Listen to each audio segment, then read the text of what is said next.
भगवान कहते हैं उदास मत होना, क्योंकि मैं तेरे साथ हूं। सामने नहीं, यहीं आसपास हूं। पलकें बंद करके दिल से याद करना, मैं और कोई नहीं, तेरा आत्मविश्वास हूं।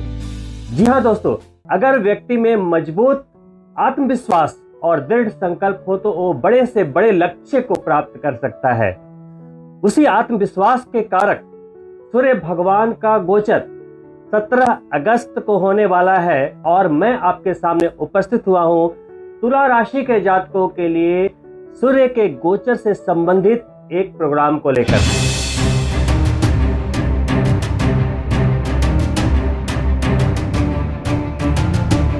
नमस्कार, मैं डॉक्टर मुकेश आपका हार्दिक अभिनंदन करता हूं आपके चैनल एस्ट्रो नक्षत्र 27 पर। दोस्तों, किसी भी जातक के लिए, चाहे वो किसी भी राशि का हो, एकादश भाव लाभ का भाव होता है। यानी कि लाभेश का गोचर जब भी स्वराशि में होता है तो जिंदगी के बड़े लाभ को इंगित करता है। और जब बात करते हैं तुला राशि की, तो तुला राशि की जन्म चंद्रमा से अगर आप देखेंगे तो 11वें भाव के स्वामी बनते हैं स्वयं ग्रहों के राजा सूर्य। और उसी सूर्य का गोचर स्व राशि में 17 अगस्त को होने वाला है सुबह 7:14 पर। 1-1 डिग्री की चाल चलते हुए सूर्य देवता 1 महीने तक वहीं रहेंगे, 17 अक्टूबर तक वहीं रहेंगे और फिर अगली राशि में आपके द्वादश भाव में प्रवेश करेंगे। सूर्य का गोचर एकादश भाव में सर्वोत्तम माना गया है। वहीं मंत्रेश्वर महाराज ने एकादश भाव को सिद्धि और लाभ के भाव की संज्ञा दी है। दोस्तों, हर किसी जातक के मन में एक प्रश्न हमेशा चलता रहता है कि इतनी कठिन मेहनत करने के बाद हमारी जो मेहनत का फल है, जो परिणाम है, जो लाभ है, जो पुरस्कार है, वो हमें कब प्राप्त होगा? या हमारा सबसे बेहतरीन समय कौन सा हो सकता है? तो दोस्तों, जब भी आपके लाभ भाव के स्वामी यानी कि लाभेश का गोचर शुभ त्रिकोण भाव में या लाभ के भाव में, सिद्धि के भाव में, पुरस्कार के भाव में यानी कि आपके एकादश भाव में हो तो बड़े लाभ के योग बनते हैं। और वहीं तुला राशि के जातकों के लिए लाभेश स्वयं बनते हैं सूर्य।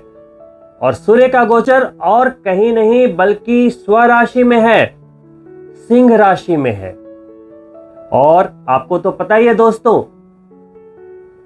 सभी शास्त्र कहते हैं कि कोई भी ग्रह सबसे जो बेहतरीन रिजल्ट देता है वो स्वग्रही होकर देता है।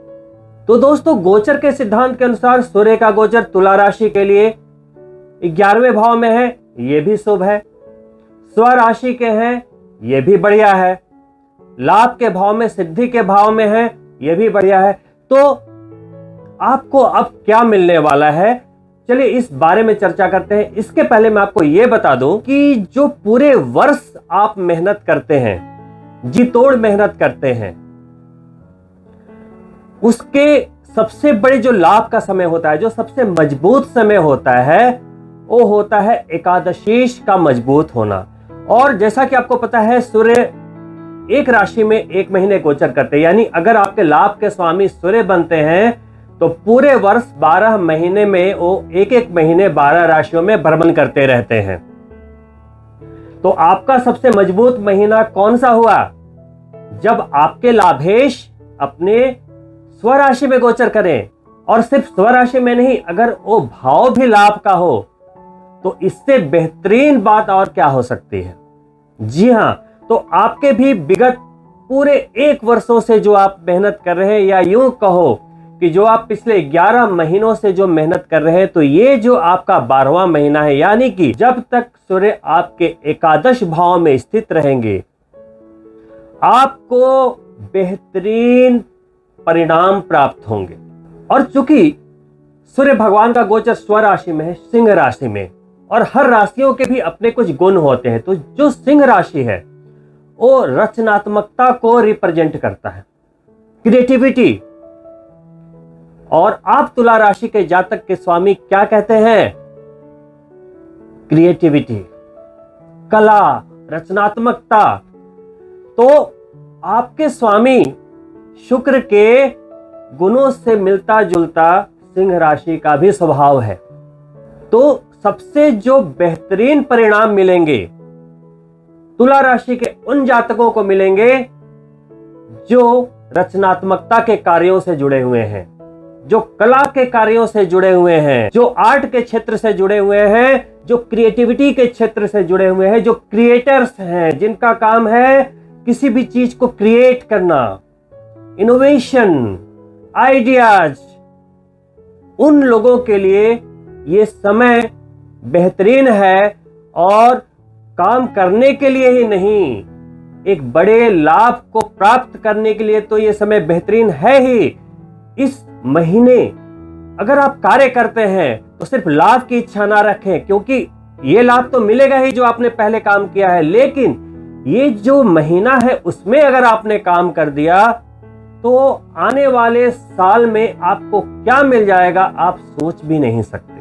दोस्तों, मैं अभी नक्षत्रों की भी बात करूंगा कि उसकी कनेक्टिविटी आप तुला राशि के जातकों के साथ कैसे बन रही है। जैसा कि आपको पता है दोस्तों, मैंने अप्रैल के वीडियो में भी आपको बताया था कि केतु का गोचर आपके तुला राशि में हुआ है, 18 वर्षों के बाद हुआ है, और ये वो मजबूत समय है कि आप जिंदगी की सबसे बड़ी जंग जीत सकते हैं, जिसका इंतजार सालों साल से आप कर रहे थे। वो अचीवमेंट्स का टाइम केतु अप्रैल में आकर ही प्रारंभ कर चुका है आपके अच्छे समय को। उसी केतु के नक्षत्र मघा में सूर्य का गोचर होगा।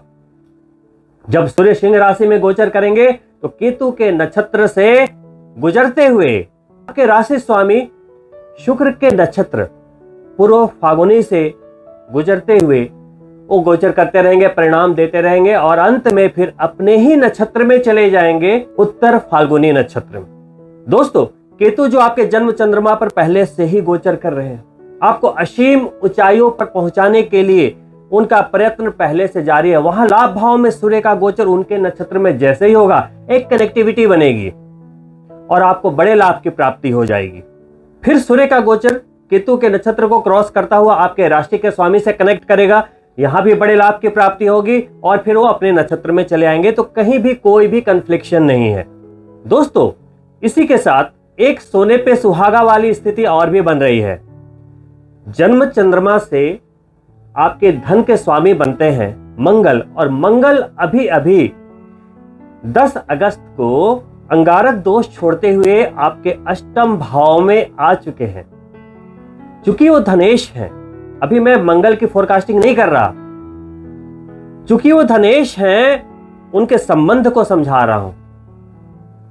मंगल की दृष्टि होती है चौथी दृष्टि। मंगल जब अष्टम में होंगे तो उनकी चौथी दृष्टि लाभ भाव पे पड़ेगी। आपका कनेक्शन हो गया धन योग के साथ, सेकेंड हाउस के स्वामी अष्टम में, और अष्टम से चौथी दृष्टि लाभ के भाव पे, तो 2 + 11 को ये क्या कर रहे हैं, अपनी दृष्टि से कनेक्ट कर रहे हैं। तो अब मैं बताने वाला हूं कि आपको क्या क्या लाभ की प्राप्ति होगी। उसके पहले मैंने बता दिया कि क्यों होगी। इस महीने लाभ के लिए इतनी सर्वोत्तम है, इतनी सर्वोत्तम है कि आप यूं कहें कि मजा आ जाएगा।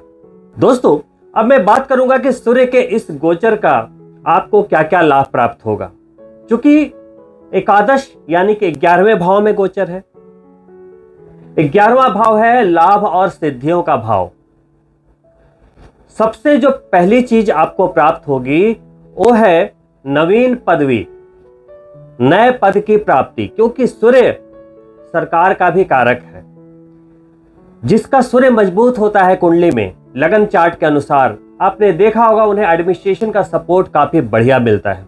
जन्म पत्रिका में अगर सूर्य की स्थिति खराब होने की वजह से आपको वर्ष पर्यंत लाभ नहीं मिल पा रहे थे, तो भी इस गोचर के लाभ आपको प्राप्त होंगे, तो भी प्राप्त होंगे। इतनी अच्छी स्थिति बन रही है। तो नवीन पदवी का लाभ मिलेगा। नवीन पदवी यूं कहें कि प्रमोशन, या आप जो जॉब करते हैं उसमें आपको कुछ एक नया पोस्ट दिया जाए, कहीं ट्रांसफर किया जाए, जिसमें आपको धन लाभ भी, प्रतिष्ठा भी, हर चीज आपके लिए अच्छाई की ओर इंगित कर रही है। अगर आप उच्च पद की अभिलाषा रखते थे, प्रमोशन की अभिलाषा रखते थे, उच्च अधिकारियों का सपोर्ट आपको चाहिए था आपकी उन्नति के लिए, तो वो यही महीना है जहां आपको पहल करनी चाहिए, आपको लाभ की प्राप्ति अवश्य होगी। दोस्तों, इसके बाद एकादश भाव को शुभ समाचारों का भाव और इच्छा पूर्ति का भी भाव कहा गया है। यानी कि आप तुला राशि के जातकों को इस महीने कुछ न कुछ शुभ समाचार जरूर प्राप्त होंगे।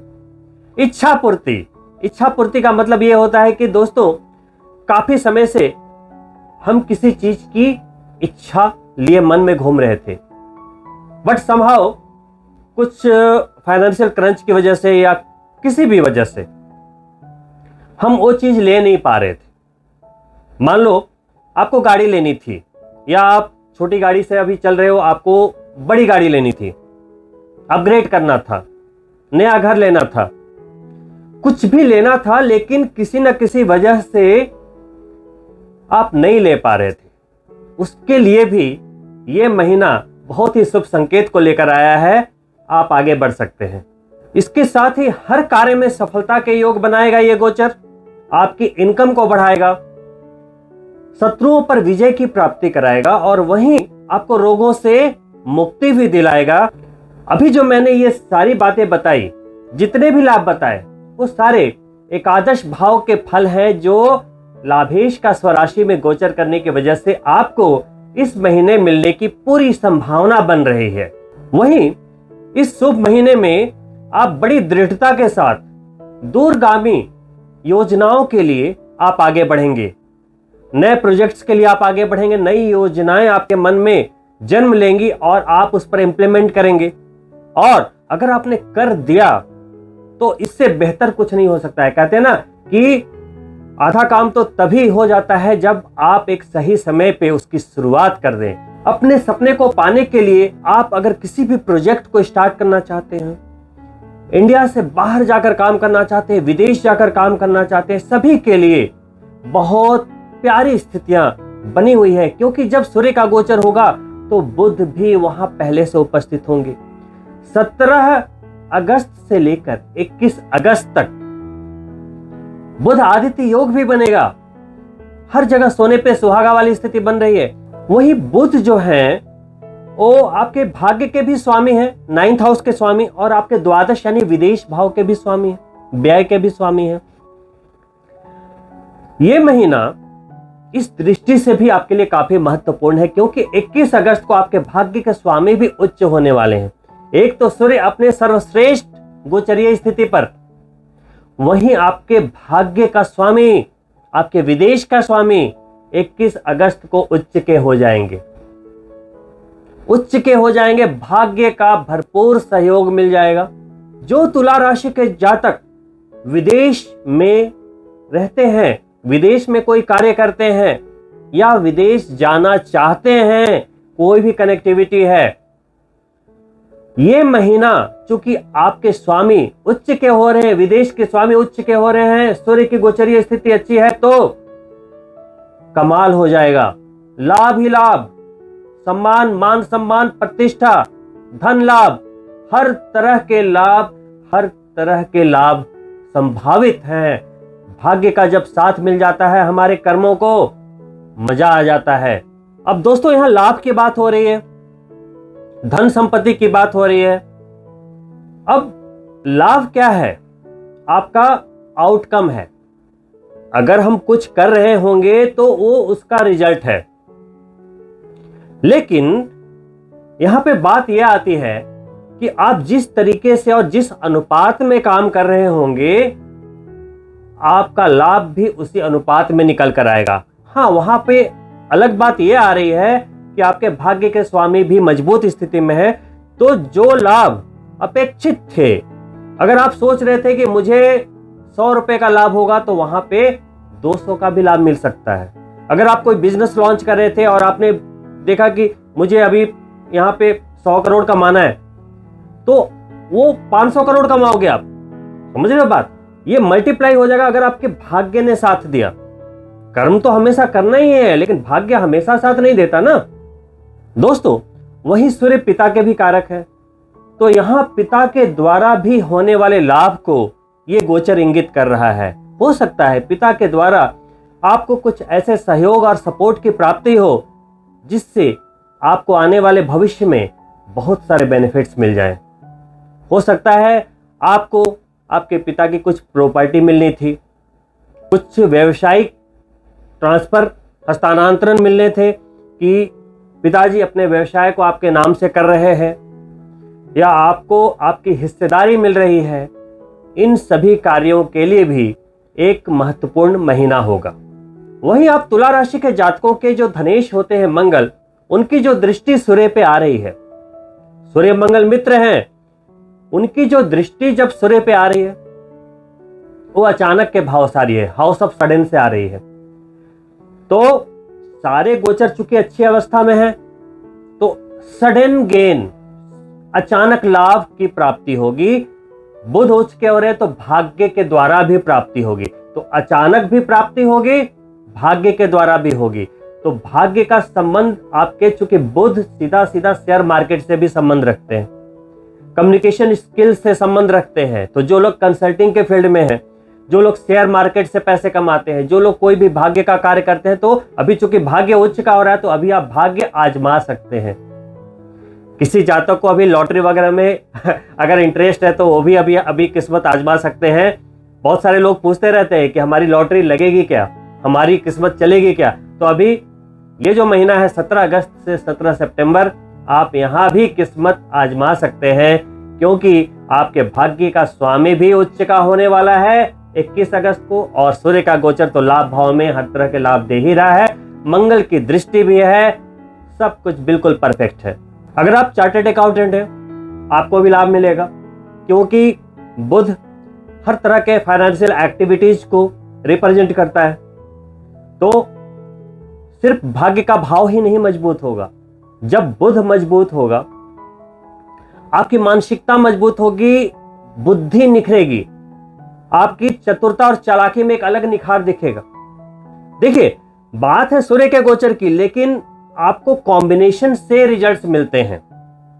आप जो लाभ कमाएंगे तो अपनी चतुरता, अपनी चालाकी, अपने एक्शन, तो वो सारे ग्रहों का सपोर्ट लेकर ही सूर्य रिजल्ट दे पाएंगे। वहीं शनिदेव की सीधी दृष्टि आपके दशम भाव पर जा रही है। सूर्य अभी एकादश में लाभ देने को बैठे हैं, तो शनि देव भी नौकरी के कारक हैं। तो जो भी लोग जॉब में हैं उनके लिए अच्छा समय, सरकारी जॉब में है तो और भी बेहतरीन समय, बिजनेसमैन के लिए भी बेहतरीन समय, क्योंकि बुध उच्च के हो गए साथ साथ लाभ देने के लिए।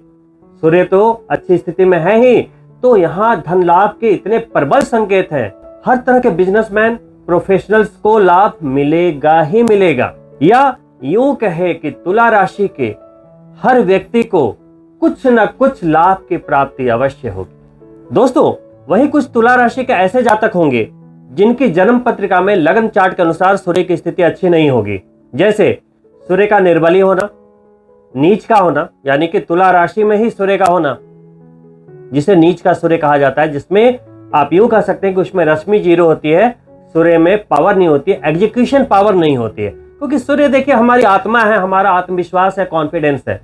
जब सूर्य कमजोर होगा तो कहीं ना कहीं कॉन्फिडेंस, आत्मविश्वास, जो समाज में जो प्रतिष्ठा होनी चाहिए, वो सब चीजें कहीं ना कहीं फीकी पड़ने लगती है। किसी की कुंडली में सूर्य राहु के साथ ग्रहण दोष बना रहे होंगे, किसी की कुंडली में केतु के साथ ग्रहण दोष बना रहे होंगे, और सबसे महत्वपूर्ण किसी की कुंडली में सूर्य और शनि एक साथ बैठकर पितृ दोष बना रहे हैं अगर, तो ये स्थिति सूर्य के लिए खराब हो जाती है। ऐसी अवस्था में सूर्य आपको लाभ नहीं दे पाते। सूर्य के पीड़ित होने से चेहरे की आभा चली जाती है। आपने देखा होगा जिसका सूर्य उच्च का है उसका चेहरा हमेशा ग्लो करता रहता है, चेहरे पे देख के ही एक कॉन्फिडेंस का एहसास होता है। जितने लोग उच्च सरकारी पोस्ट पे हैं, राजनेता हैं, बड़े पावर में हैं, उन सभी के लिए कहीं ना कहीं आप देखेंगे तो उनकी कुंडली में सूर्य की स्थिति बहुत स्ट्रांग होती है। अगर आपको जिंदगी में पावर चाहिए, अगर आपको जिंदगी में पावर चाहिए तो आपकी मजबूरी है कि आपको सूर्य को मजबूत करना ही पड़ेगा। सूर्य की स्थिति कुंडली में अगर खराब हो तो ऑफिस में आपके खिलाफ बहुत सारे पॉलिटिक्स होते हैं, बार बार जॉब छूटता चला जाता है। जहां भी आपने नई जॉब को ढूंढा, कुछ दिन काम किया, प्रॉब्लम आ गई, फिर दूसरी जगह गए, वहां भी कुछ गड़बड़ चीजें हुई, फिर जॉब चली गई आपकी। अगर आप बिजनेसमैन भी हैं, आपका सूर्य खराब है तो आपको कहीं ना कहीं एडमिनिस्ट्रेशन के मामले में समस्या आएगी, आयकर विभाग की तरफ से समस्या आ सकती है, सरकार की तरफ से कोई ना कोई अड़चने आपको मिल सकती है। तो सूर्य का मजबूत होना हमारे स्मूथ लाइफ के लिए बहुत जरूरी है। तो फिलहाल चूंकि सूर्य का गोचर लाभ के भाव में है तो उन लोगों के लिए भी कुछ न कुछ लाभ की प्राप्ति अवश्य होगी जिनके कुंडली में सूर्य की स्थिति बहुत ही खराब है। जिनके सूर्य कुंडली में उच्च के हैं, मजबूत हैं, स्वग्रही हैं या त्रिकोण में बैठे हैं, तो आपको मजा ना आ जाए तो फिर कहना। दोस्तों, अगर आप तुला राशि के जातक हैं और आपको भी कुछ इस तरह की परेशानियां आ रही हैं, आपने भी कुछ इस तरह की परेशानियों के अनुभव किए हैं, कहीं ना कहीं आप में आत्मविश्वास की कमी है, आप रिस्क लेने से डरते हैं, आप किसी से बात करने में डरते हैं, आपको एडमिनिस्ट्रेशन की तरफ से सपोर्ट की प्राप्ति नहीं होती, आपका चेहरा कांतिहीन है और आपके शरीर में रोगों की अधिकता है, हमेशा तबीयत खराब रहती है, तो आपको बहुत ही अधिक आवश्यकता है अपनी कुंडली की जांच कराने की और उसमें सबसे पहले सूर्य को मजबूत करने की। ज्योतिष शास्त्र में सूर्य को पूरी बॉडी का सोल यानी कि आत्मा की संज्ञा दी गई है। पूरी बॉडी का अस्थि पंजर, मतलब आपका जो शरीर है वो पूरा का पूरा सूर्य पे बेस्ड। सूर्यमंडल को भगवान सुदर्शन चक्रधारी विष्णु और त्रिशूलधारी भगवान शिव का साक्षात रूप माना गया है। इसीलिए सभी पूजाओं के बाद सूर्य की पूजा करना अनिवार्य होती है, अन्यथा आपकी वो पूजा निरर्थक हो जाती है। अतः चाहे वो कोई भी पूजा हो या किसी भी ग्रह की पूजा हो, उसके बाद अगर सूर्य की अगर पूजा नहीं होती है तो पूजा अधूरी रह जाती है। दोस्तों, अगर आपकी जन्म पत्रिका में सूर्य की स्थिति अशुभ है तो आपको मार्गशीर्ष, वैशाख या श्रावण मास के शुक्ल पक्ष से रविवार के व्रत को प्रारंभ करना चाहिए और कम से कम 1 वर्ष तक आपको फास्टिंग रखनी चाहिए। सूर्य को जल देना चाहिए, आदित्य हृदय स्तोत्र का पाठ करना चाहिए और सूर्य के बीज मंत्रों के जाप 11,000 की संख्या में करने चाहिए और कलयुग में कहा गया है कि 4 गुना करने चाहिए। तो 44,000 मंत्रों के जाप शास्त्रों के द्वारा रिकमेंडेड हैं सूर्य की एनर्जी को बढ़ाने के लिए और व्रत आपके लिए बताए गए हैं सूर्य को शुभ करने के लिए। इसके अलावा सूर्य से संबंधित दान भी जिस दिन आप फास्टिंग करेंगे उस दिन करना अनिवार्य है। जन्म पत्रिका में सूर्य के दोष को दूर करने के लिए रविवार के दिन नमक का त्याग कर सकते हैं, किसी की बुराई ना करें, किसी को पीड़ा ना पहुंचाएं, नॉनवेज ना खाएं, शराब ना पिएं और किसी को कष्ट ना पहुंचाएं।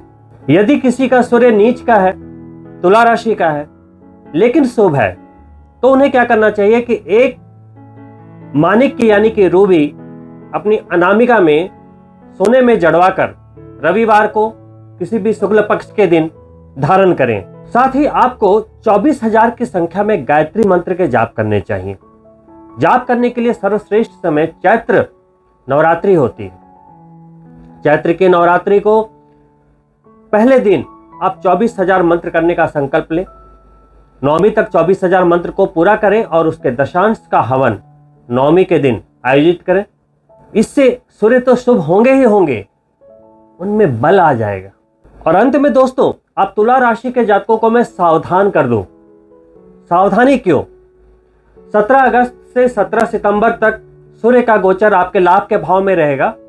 आप पूरे महीने जबरदस्त लाभ की प्राप्ति करेंगे, हर सपने को पूरा करेंगे, लाभ ही लाभ की प्राप्ति करेंगे। ये तो हो गई बढ़िया बात। लेकिन जैसा कि मैंने नए वर्ष के वीडियो में बताया था कि जनवरी से लेकर मार्च तक आपके गाड़ी की स्पीड रहेगी एवरेज फिर आप सुपर फास्ट स्पीड से आप बढ़ेंगे मिड ऑफ सितंबर तक, जिसकी बात मैं कर रहा हूं सबसे बेहतरीन महीना है ये। लेकिन 15 सितंबर के बाद लगेगा ब्रेक। क्यों? जितना एकादश भाव का सूर्य पॉजिटिव है, अब वो निकल के जाएंगे 12वें भाव में। 12वें भाव का गोचर अच्छा नहीं माना गया है सूर्य का। और अब जैसे जैसे वो तुला राशि की ओर बढ़ रहे हैं, सिर्फ एक राशि पीछे रहेंगे, पावर की कमी आ जाएगी। और 17 सितंबर से 17 अक्टूबर तक द्वादश में रहेंगे। उसके बाद वो लग्न में प्रवेश कर जाएंगे 17 अक्टूबर को, नीच के हो जाएंगे, पावर हो जाएगी 0। और वहां पहले से केतु भी हैं, ग्रहण दोष का सृजन होगा। पहले 15 सितंबर से 15 अक्टूबर तक लाभ के स्वामी नुकसान में जाएंगे, यहां सावधानी रखनी पड़ेगी। और फिर ग्रहण दोष में फंसेंगे, फिर 1 महीने वहां आपको सावधानी रखनी पड़ेगी। तो इस महीने आप लाभ की प्राप्ति तो कर रहे हैं, लेकिन आने वाले 2 महीने सूर्य के गोचर की दृष्टि से बिल्कुल भी अच्छे नहीं हैं। और उन लोगों को विशेष सतर्कता अनिवार्य है जिनकी कुंडली में सूर्य नीच के हैं, जिनकी कुंडली में ग्रहण दोष है और जिनकी कुंडली में पितृ दोष है। बार बार कह रहा हूं, बहुत सावधान रहे। अगर आपकी कुंडली में ग्रहण दोष है तो अभी आने वाले अक्टूबर में सूर्य ग्रहण आने वाला है। आपके दोष उन्मूलन के लिए सबसे बढ़िया समय होता है ग्रहण का दिन। अगर आपको इस दोष उन्मूलन के विषय में कोई भी कंफ्यूजन हो, आप मुझसे संपर्क कर सकते हैं या अपने आसपास किसी भी ज्योतिषाचार्य को संपर्क कर सकते हैं। लेकिन मेरा कहना होगा कि इस दोष को अपने साथ कैरी करके नहीं चलना है, क्योंकि यही वो दोष होते हैं, ग्रहण दोष और पितृ दोष, कि बनते काम एंड मोमेंट पे बिगाड़ देते हैं। कुछ ऐसे दुख संताप दे जाते हैं जिसके कारण मन में आत्मा दुखी रहती है, क्योंकि आत्मा का कारक है पीड़ा। मन में संताप, आत्मा पीड़ित रहती है। कहीं ना कहीं हम शरीर के दर्द से कराहे ना कराहे, मन के संताप से करा रहे होते हैं, जिसे आप संघर्ष का नाम देते हैं, स्ट्रगल का नाम देते हैं। पता नहीं मेरे साथ ही ऐसा क्यों होता है, पता नहीं, लगता है मेरे ऊपर किसी ने जादू टोना कर दिया है, ब्लैक मैजिक कर दिया है, बांध दिया है, ऐसा आपने सुना होगा। तो ये उन्हीं लोगों के साथ होता है जिसके सूर्य पीड़ित है, ग्रहण दोष में है या पितृ दोष में। तो सावधानी अनिवार्य है। साथ ही मैंने क्या कहा, आने वाले लक्ष्य के लिए यह महीना तैयारी करने के लिए सबसे बेस्ट है। अभी आपके माइंड में बहुत क्रिएटिविटी है। सिंह राशि में सूर्य का गोचर, आपके स्वामी शुक्र भी बहुत अच्छे पोजीशन में, बुध भी बढ़िया पोजीशन में, उच्च पोजीशन में, माइंड की रफ्तार बहुत तेज होगी इस समय। तो दोस्तों, हमारी योजनाएं जो होती है, जिसे हम स्ट्रैटेजी कहते हैं, जो मन में हमारी चलती है कि मैं ये करूं तो ये हो जाएगा, ये करूं तो ये हो जाएगा, जो ये कैलकुलेशंस हमारे माइंड में चलती हैं, उसका पालन पोषण हमें ऐसे करना चाहिए, हर तरह से पॉजिटिव वाइब्स देते रहने चाहिए। जैसे किसी माता के गर्भ में जब बच्चा पल रहा होता है तो आप उसके न्यूट्रिशन का कितना ख्याल रखते हैं, खान पान, चलना, मेडिकेशन, हर चीज का आप ख्याल रखते हैं। और जब वो बच्चा दुनिया में आता है तब भी आते के साथ तो नहीं दौड़ने लगता, धीरे धीरे ग्रो होता है, धीरे धीरे ग्रो होता है। वैसा ही हमारे विचार होते हैं दोस्तों। जब हम किसी बिजनेस की प्लानिंग कर रहे हैं कि जी मैं तो अभी यूएस जाऊंगा और मैं ये बिजनेस करूंगा, मैं ऑस्ट्रेलिया जाकर अभी रेस्टोरेंट खोलूंगा और अभी ऐसे होगा ऐसे होगा, वो योजनाएं चल रही हैं, उसको और न्यूट्रिशन दो, पॉजिटिविटी दो, उसे जो है अपने ऑथेंटिकेट जो सोर्सेस हैं, जो रियल सोर्सेस हैं, उनसे आप इंफॉर्मेशन निकालो, उसे और बूस्ट करो अपने विचारों को, है ना, आगे बढ़ने के लिए। लेकिन इसी बीच कोई आएगा घूमते घूमते, कोई आपका फ्रेंड, कोई आपका रिलेटिव, कोई भी, अरे तेरे से नहीं होगा, तो ये वही बात हो गई कि आपने गुब्बारा फुलाया बड़ी मेहनत से, उसने आगे पिन मार दिया, गए आपके सपने। तो दोस्तों, ये जो समय है, आप जो भी सोच रहे हैं, जो आपके मन में चल रहा है, वो अन्यथा नहीं होता, क्योंकि वही विचार निकल कर बाहर आते हैं, और जैसा कि मैंने बोला कि कोई बच्चा जन्म लेते ही दौड़ने नहीं लगता, विचार जब बाहर आते हैं, जब हम एक्शन करते हैं और उसे धीरे धीरे अपने एफर्ट से जब उसे बड़ा करते हैं, वही बिजनेस, वही एफर्ट बाद में रंग लाती है, हमारी कामयाबी के रूप में, हमारी बड़ी सफलता के रूप में। तो अपने विचारों का बहुत ख्याल रखना, और इस महीने कुछ हो ना हो, आप प्लानिंग जरूर करें अपने फ्यूचर के लिए। ये मेरी पर्सनल एडवाइस रहेगी आपके लिए, आप निराश नहीं होंगे। तो दोस्तों, इन्हीं शब्दों के साथ मैं आपसे अनुमति चाहूंगा। ये 17 अगस्त से 17 सितंबर आप तुला राशि के जातकों के लिए हर तरह के लाभ लेकर आया है। चाहे वो शिक्षा का मामला हो, चाहे वो प्यार का मामला हो, चाहे वो धन का मामला हो, चाहे पद का मामला हो, चाहे प्रतिष्ठा का मामला हो, चाहे वो मान सम्मान का मामला हो, हर तरह के लाभ को लेकर आया है। इस लाभ भरे समय का आप आनंद उठाइए। और आपसे अनुरोध करना चाहूंगा कि आप अगर मेरे चैनल को पहली बार देख रहे हैं तो सब्सक्राइब करना ना भूलें। वीडियो अच्छा लगा हो तो लाइक करें और अपने मित्रों के लिए शेयर भी अवश्य करें। बहुत जल्द मिलता हूं दूसरे वीडियो में, तब तक के लिए नमस्कार मित्रों।